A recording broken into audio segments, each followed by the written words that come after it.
Hi everyone, I'm Nick from Coffee Before Arch, and in this episode of Python 3 Crash Course, we're going to be going over for loops. So, so far we've had this, straight line of program execution where we just execute one line at a time. But sometimes there are many things we want to do kind of in a row, or we want to do something repeated. And it'd be nice if we didn't have to say if we wanted to add something 10 times, it'd be nice if we didn't have to write 10 lines of code to do that. If we could just say have a loop that did that automatically, it'd be really nice for us. So we'll go into one type of loop today, which is for loops. So we'll go ahead and open up forloops.py. Now, what are we going to be looking at today? So we already talked about lists in a previous video. So this time we're going to look at an example that we even mentioned last time, which is grocery lists. So here we have a list of things we might want to get at the store. So we'll have apple, banana, chicken, maybe we need some salt, and of course maybe some chocolate. Now there's a couple very important functions that are incredibly useful when we're working with for loops and lists, and one of them is the range function.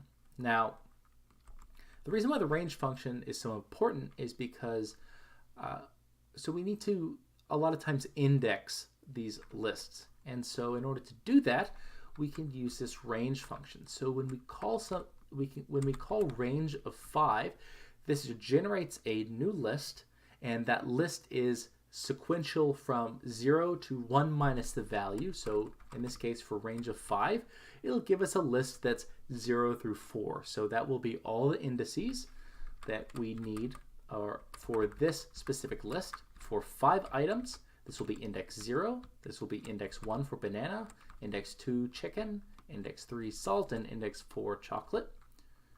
So yeah, we use this in conjunction with length. So a lot of times we need to know, how big of that range do we need? So we can figure out how many things we need to index based upon the length of the list. So the length will be how many elements are in that list. So in the case of grocery list, it's going to be 5 as well, which brings us to how do we actually create a loop? Say we want to print out all the elements in a list and we don't want to have to manually go print index 0, print index 1, index 2, index 3, index 4.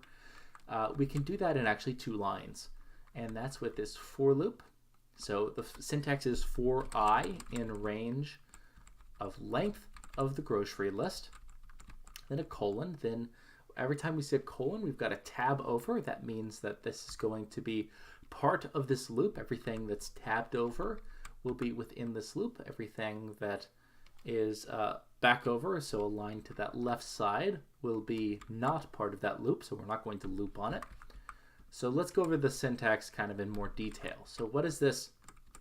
We already went over this range of length, so this will give us a new list that's ascending from 0 to the length of the list minus 1, so all the indices of that list. So in our case, it'll be 0, 1, 2, 3, 4. Now this for I in, this says for every element within that list that we generate, we're going to kind of go in a circle in this loop, and every single time we go in that circle, the I will update to be the next value. So in the first iteration, I will be equal to 0 in this case, because remember this range of length of grocery list will generate a new list that's 0, 1, 2, 3, 4. So in the first iteration, I will be 0. So we'll go ahead and print out index I, which will be 0 for the first one. And the item we can index with grocery list, the square brackets of I, which will be 0 again. So that should print out index 0, grocery or item apple.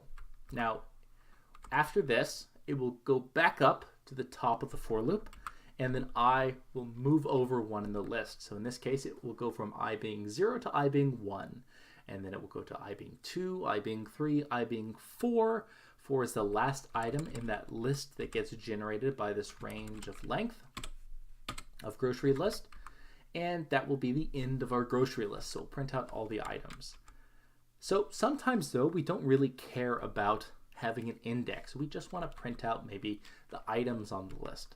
So we can do that as well. If we just do, say, this could be I again, but this time we'll make it a little more clear what this item represents. So we'll say for item in grocery list. So our grocery list is already a list.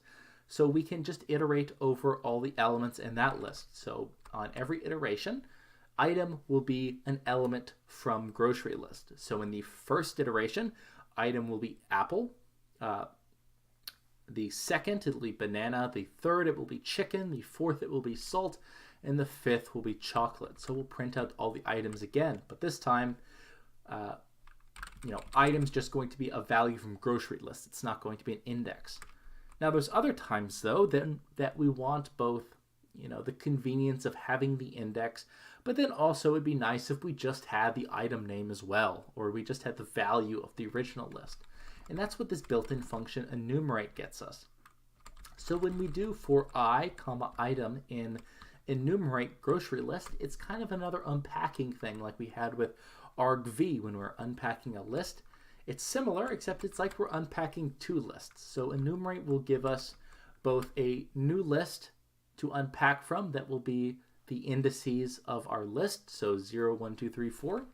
And then it will also set item to be the value of that positional item in the original list. So for the first iteration, I will be 0 and item will be apple. For the second iteration, I will be 1 and then item will be banana, and so on. So we'll go ahead and print those out as well. So let's go ahead and run this. We do Python3 and then for loops.py. So here, when we, let's see. So what this happens is when we call range of 5, it ends up calling this implicitly. So range has a couple of special things. Range doesn't have to be just a sequential list that it generates for us. It can be not just from 0 through 4, if we call range of 5. We can have it say start at a later point. We could say maybe we want from 5 to 10. And we can also say, well, maybe we want it to count by 2. So we can also give it a stride as well. So in this case, it automatically translates it to this 0, 5, which means we're going to start at 0. We're going to go until 5, non-inclusive. And then there's a third one here that's implicit, which just is, in this case, 1. And that's our stride, which means every single time it'll be 1 over. So our original list, we'll go ahead and get the length of that. It's 5. So here is the loop where we did for I in range of length of grocery list. So here from what we get from range, we get a list of 0, 1, 2, 3, 4, and then we use that to index the 5 elements of grocery list. Now in the second loop, where we just say for item in grocery list, we don't get the index, but sometimes that's okay. Sometimes we just want the value. So in this case, we just print out apple, banana, chicken, salt, and chocolate. Now, if you really want both conveniently, and we don't want to have to say index the original list to print out that item, we can also just use that enumerate, and we see we can get the exact same result that we did for the first list, except in the first list, we had to index into grocery list. Here, item is just set to the next value every single iteration. So that's going to do it for for loops for today. They're a really convenient way to go through and kind of process things that are within lists.